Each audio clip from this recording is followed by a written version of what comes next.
Шалқын достар, бүгін сіздерге өте дәмді, ерекше фаршталған бұрыштар, яғни галбусы жасайтын боламын. Менің бейнемде соңына дейін болыңыздар және каналыма тіркеліп, лайк басып кетіңіздер. Ең алдымен күрішті қайнаған ыстық суға жібітіп қоямыз. Содан соң пиязды үкіштен өткізіп аламыз. Сонда фаршталған бұрышымыз өте сочный болып шығады. Содан соң қызанағымызды ыстық суға жібітіп қойсақ, қызанағымыздың қабығы осылай бейнедегідей тез алынатын болады. Қабығын ашып, сосын майда бөліктерге бөліп турап аламыз. Қызанақтың суы шығып, галбусымыз сочный болып шығады. Сіздерге солай жасап көрулеріңізге кеңес беремін. Содан соң тартылған етімізге үкіштен өткізілген пиязымызды саламыз. Содан соң алдын ала жібітіп қойған күрішімізді саламыз. Күрішті жібітіп қойсаңыздар, тез пісетін болады. Майда бөліктерге турап алған қызанағымызды қосамыз. Содан соң дәміне қарай дәмдеуіштерімізді қосатын боламыз. Сарымсағымызды кескіштен өткізіп қосамыз. Дәміне қарай тұз, қара бұрыш, қызыл бұрышымызды қосамыз және паприка қосатын боламыз. Дәмдеуіштеріміздің барлығын дәміне қарай қосып алғаннан соң, қолымызбен жақсылап біркелкі қылып араластырып аламыз. Бұрышымыздың салмасын дайындап алдық. Ендігі кезекте сорпасын дайындап аламыз. Сорпасына ең алдымен пиязымызды майда бөліктерге бөліп турап аламыз.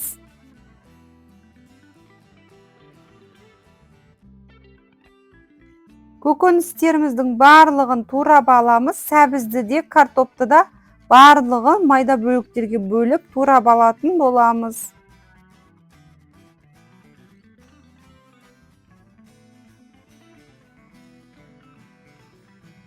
Көкөністеріміздің барлығын турап алдық. Енді кезекте газ плитаға қазанымызды қойып, сұйық майымызды құйып, майымыз қызғаннан соң сақтап турап алған пиязымызды салып, қызарғанша қуырып аламыз.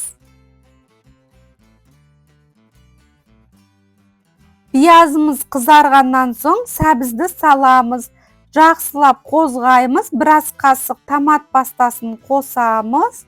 Содан соң 100 мг су құйып, жақсылап араластырып аламыз. Дәміне қарай дәмдеуіштерімізді қосатын боламыз. Сарымсақты кескіштен өткізіп қосып алдым. Майдалап турап қоссаңыздар да болады. Барлық рецепті описание бөлімінен қарай аласыздар.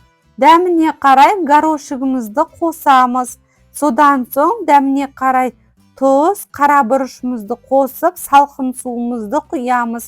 Суды толтырып құймаймыз, қазанның жартысындай етіп құямыз.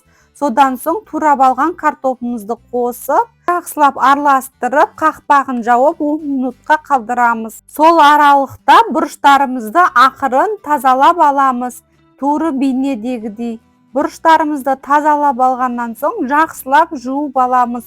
Содан соң алдын ала дайындап алған салмасын салатын боламыз.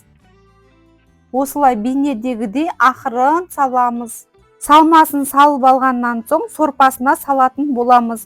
Ең төменгі отта қайнатамыз. 25 минутта дайын болады. Қатты қайнатпаңыздар. Бұрыштарымыз езіліп кету мүмкін. Сондықтан да жай отта қайнатасыздар. 25 минут жеткілікті. Фаршталған бұрышыңыз пісіп шығады.